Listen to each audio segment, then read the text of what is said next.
Oh, j'espère que vous allez bien, vous restez avec nous parce que là, nous partons tout de suite retrouver Olivia de Lamberterie et Laurent Bignalas qui nous ont préparé une petite sélection littéraire pour cet été. C'est pour vous.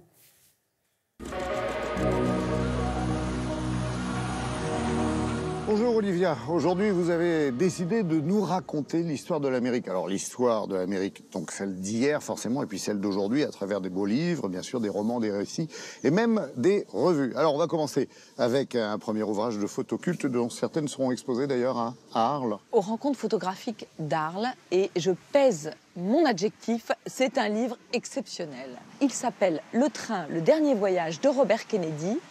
Et il montre l'Amérique d'un jour vraiment complètement nouveau. Un photographe est à bord du train qui emmène la dépouille de Robert Kennedy entre New York et Washington. Il est là pour photographier les funérailles de Robert Kennedy qui ont eu lieu le matin à la cathédrale Saint-Patrick. Il va photographier l'enterrement le soir, mais dans le train, il s'aperçoit que des milliers de personnes suivent la dépouille de Robert Kennedy pour lui faire un dernier au revoir. Du coup, il sort son appareil photo et il photographie ces gens. Il y a des gens qui sont au garde à vous, il y a des gens qui ont des photos de Martin Luther King qui a été assassiné quelques mois auparavant.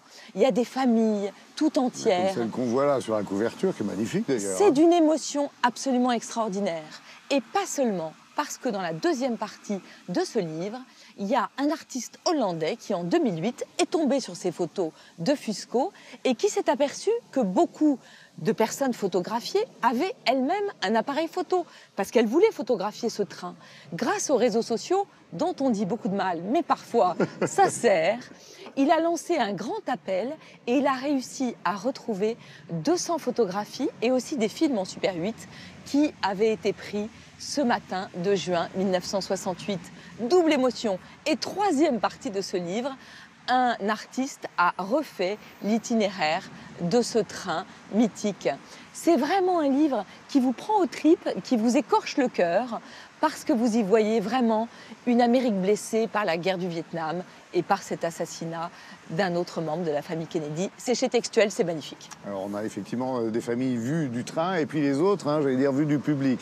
Exactement. On les a un peu de dos, mais ça nous montre l'Amérique. L'Amérique pile ou face. Et l'Amérique d'aujourd'hui. Donc alors l'Amérique d'aujourd'hui, pour la comprendre, il faut lire une revue, et pas n'importe laquelle. Il faut lire la revue America, qui a été fondée par l'ami François Bunel et par Eric Fotorino.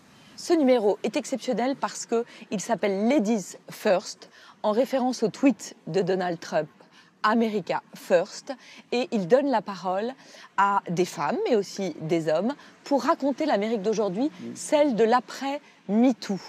Qu'est-ce qu'on y découvre? D'abord, on y découvre une interview d'un des plus mythiques écrivains américains, John Irving. On va fêter cette année les 40 ans du monde selon Garp. Ce qui est génial, c'est de découvrir que John Irving, ancien catcheur, une espèce de poids lourd de la littérature américaine, est le plus féministe des écrivains américains. Il explique que malheureusement, dans le monde, selon Garp, il espérait que ce qu'il racontait, c'est-à-dire une situation très inégalitaire entre les hommes et les femmes, allait s'estomper. Et il s'aperçoit que 40 ans après, eh bien, malheureusement, la situation n'a guère changé. La revue donne également la parole à 8 romancières, dont la plus grande romancière américaine vivante, Toni Morrison, et il lui demande de raconter justement pour elle, cette femme mythique, est-ce qu'elle pense que le mouvement MeToo est historique? Elle répond que oui. On trouve également un entretien qui moi, m'arrache des larmes, le dernier entretien que François Bunel a eu avec Philippe Roth, qui est disparu au printemps. Je trouve que vraiment, si vous voulez avoir une idée de ce qu'est l'Amérique d'aujourd'hui, il n'y a pas mieux. Il y a également un reportage de Leila Slimani dans les facs américaines, édifiant, palpitant. Et puis j'adore, Olivia, quand même, cette couverture, cette femme qui regarde l'aigle américain droit dans les yeux. Signée par un graphiste français, Mathieu Persan, et effectivement, elle est splendide. Alors, d'autres livres pour comprendre l'histoire de l'Amérique? Un cow-boy. Pour les enfants, ça, non? Une super histoire de cow-boy pour les enfants, signée Delphine Perret, qui est une des plus grandes illustratrices françaises de livres d'enfants. C'est publié au Fourmi Rouge. C'est l'histoire d'un petit cow-boy. Mais comme Delphine trouve qu'un cow-boy, ça fait peur aux enfants, eh bien, elle transforme le cow-boy par un petit singe. Et un revolver, non, ça ne se fait pas dans un livre d'enfants. Elle transforme le revolver en une banane. C'est un livre hilarant pour les enfants et pour les parents, à double lecture. Qu'est-ce qu'on a le droit de faire, de dire, de pas dire? Formidable. Et pour finir, Lenny Bruce, grand coup de cœur, le comique américain des années 60, arrêté de multiples fois, surveillé par le FBI, parce que vraiment iconoclaste et provocateur. On découvre un grand écrivain, c'est chez Tristram. Si vous aimez Philippe Roth, vous allez adorer. Merci. Moi, j'en ai un aussi à vous offrir. Pour vous, c'est une histoire passionnante. Vous parliez des cow-boys pour les enfants. Là, c'est pour tout public. C'est l'histoire des pionnières, celles qui ont bâti l'Amérique au 19e siècle, qui sont parties de la côte Est vers l'Ouest. Alors, il y a bien sûr Calamity Jane, on s'en doute, forcément, héroïne. Il n'y a pas qu'elle. Il y a aussi toutes ces femmes qui, au quotidien, ont conduit ces chariots, emmené des familles entières, construire, bâtir l'Amérique d'aujourd'hui. Voilà. Je vous le vole.